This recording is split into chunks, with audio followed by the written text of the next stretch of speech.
Well, thank you very much to our great Vice President.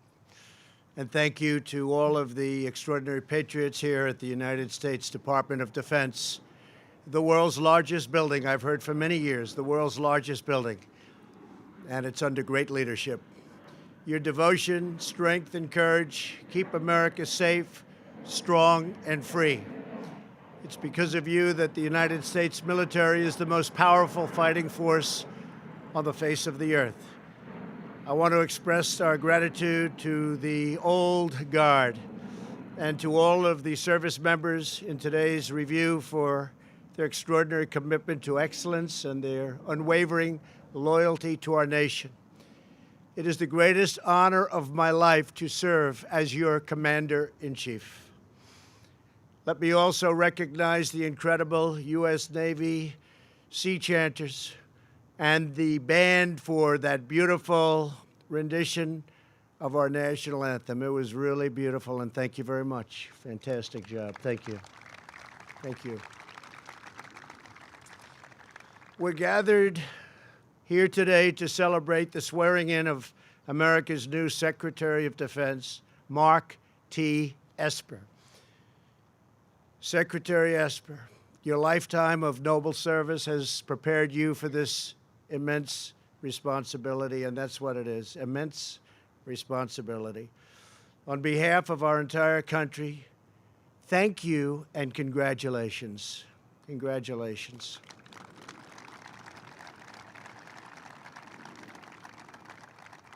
I have no doubt, I know you well, that you will thrive in the performance of your duties and make all Americans, everybody in this great country, all Americans, very, very proud. They're right now very proud, but they're going to be even more so as time goes by. People love our country more than ever, and our country is respected again. Remember that. I'm delighted that many members of your family could be here for this special occasion, including your wonderful wife, Leah, your mother, Polly, and your children, Luke and Catherine. Thank you. Thank you very much. Congratulations to a great family. Thank you very much. Great family. Also joining us are Acting Secretary Kevin McAleenan, Acting Administrator Chris Pilkerton, Director Dan Coates, Representatives Kay Granger, John Rice Carter, and many members of the Diplomatic Corps. With us as well are many distinguished military leaders, Vice Chairman of the Joint Chiefs of Staff, General Paul Selva. Where's Paul? Paul. Acting Secretary of the Army, Ryan McCarthy. Ryan? Hi, Ryan. Stand up, Ryan. Doing a great job. You're filling big shoes, Ryan. Acting Secretary of the Air Force, Matthew Donovan. Thank you very much. Thank you, Secretary. Acting Secretary of the Navy, Thomas Maudley. Thank you, Thomas. Great. Army Chief of Staff, General Mark Milley. Mark, thank you, Mark. Congratulations to Mark. Coast Guard Commandant, Admiral Carl Schultz. Thank you, Admiral. Marine Corps Commandant, General David Berger. General, thank you very much. Air Force Chief of Staff, General David Goldfein. General, thank you very much. And Chief of Naval Operations, Admiral John Richardson. Thank you all. Thank you, Admiral. Over many decades in times of war and peace, Mark Esper has answered the call of duty. He's never failed. He hails from Uniontown, Pennsylvania, the hometown of his personal hero, the legendary former Secretary of Defense, and a great one, George Marshall. Mark attended the United States Military Academy at West Point, graduated in 1986, receiving a commission in the infantry.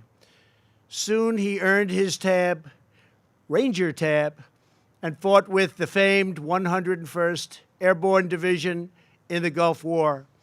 He was awarded the Bronze Star and the Combat Infantryman Badge for his service. A brave guy. They all told me he was a brave guy. I knew that anyway. In total, Mark served in our nation's military for 21 years. He completed his final active duty assignment right here at the Pentagon on the Army staff, and then returned 6 years later as the Deputy Assistant Secretary of Defense for Negotiations Policy. Over his career, Mark has advanced our national security in a variety of other government and private sector roles.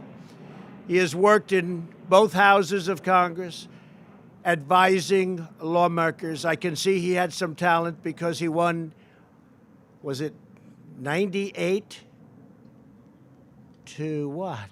No, you got 90, right? Can you believe this? I don't believe it. I heard a 90. 90 to 8, right? I don't know. I haven't heard that sound in a long time, Mark. Now I'm worried.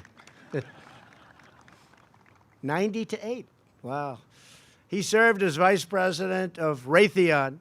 Along the way, Mark earned a master's degree at Harvard's John F. Kennedy School of Government and a PhD at George Washington University. In 2017, Mark was sworn in as Secretary of the United States Army, a position in which he earned universal admiration and respect, tremendous respect.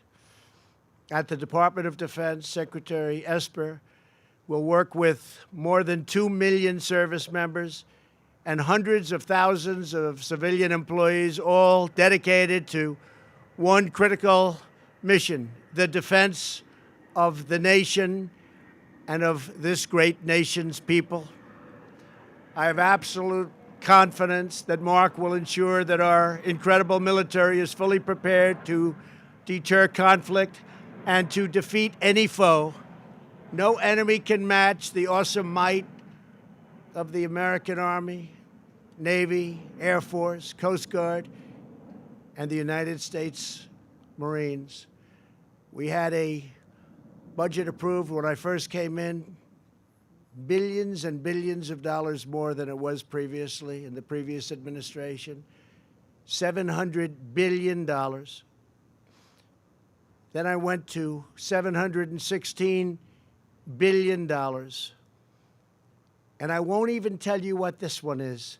I can only tell you it's even more, because we have rebuilt things that nobody ever even thought of rebuilding. We've added the greatest planes in the world, the greatest missiles in the world. We've upgraded our nuclear very, very powerfully, including new.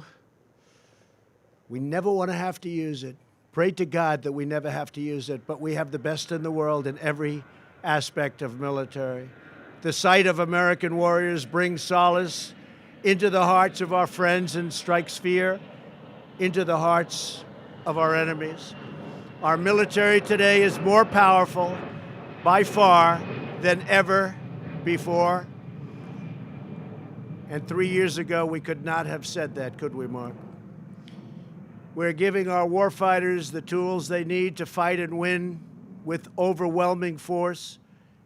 After years and years of budget cuts and all of the things that they've been doing to set us back with our military, we have more than made up for all of it.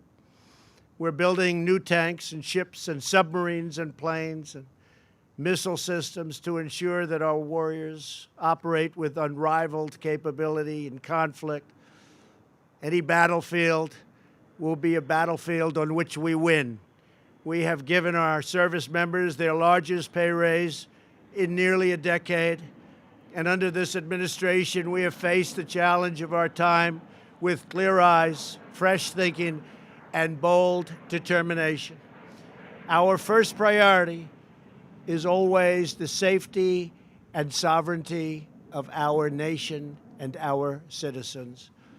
Here at home, we have deployed military forces to confront the grave national security crisis on our southern border. And I want to thank all of the great military leaders for the help you've given us on our southern border. And as you know, Mexico has now deployed 21,000 troops, which is something they've never done before. And they've been a tremendous help, tremendous difference in the numbers very rapidly. And we want to thank the country of Mexico and the president. No nation can be safe or secure that fails to control its borders. In Syria and Iraq, thanks to the bravery of our warriors and their allies, the ISIS territorial caliphate has been 100% and just absolutely destroyed.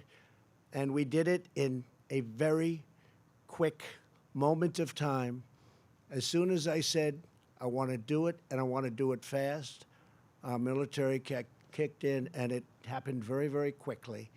Today, we stand not far from where terrorists attacked the Pentagon on 9/11, claiming 184 precious lives. We will never forget the immortal sacrifice of those American patriots. We vow to do whatever it takes to protect our homeland, to safeguard our people from the threat of radical Islamic terrorism, and to preserve American freedom. Around the world, America faces new threats and strategic rivals, it seems like all the time. We have met this competition with unmatched confidence, purpose, and resolve. We talk to all of them, and they talk to us with great, great respect. They respect our country so much more than they have for many, many decades.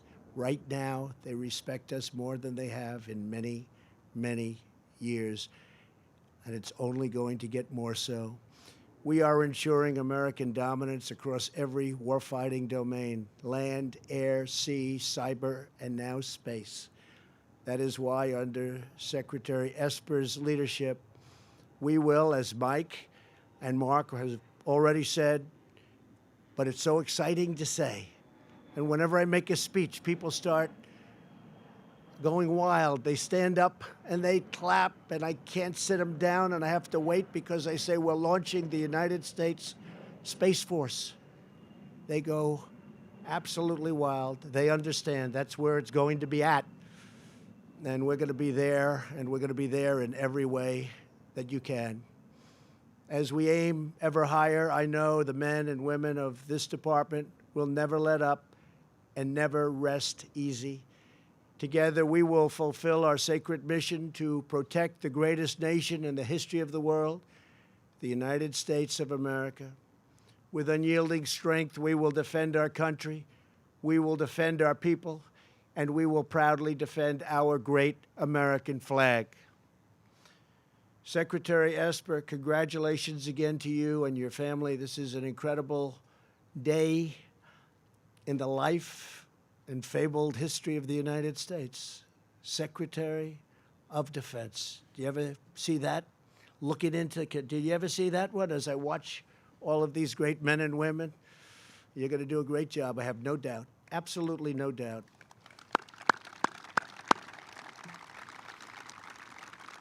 No doubt. We cannot wait to see all that you will achieve for our nation as the new Secretary of Defense. I want to thank everybody for being here. Very special people. God bless you. God bless our military. And God bless America. Thank you very much, everybody. Thank you. Thank you.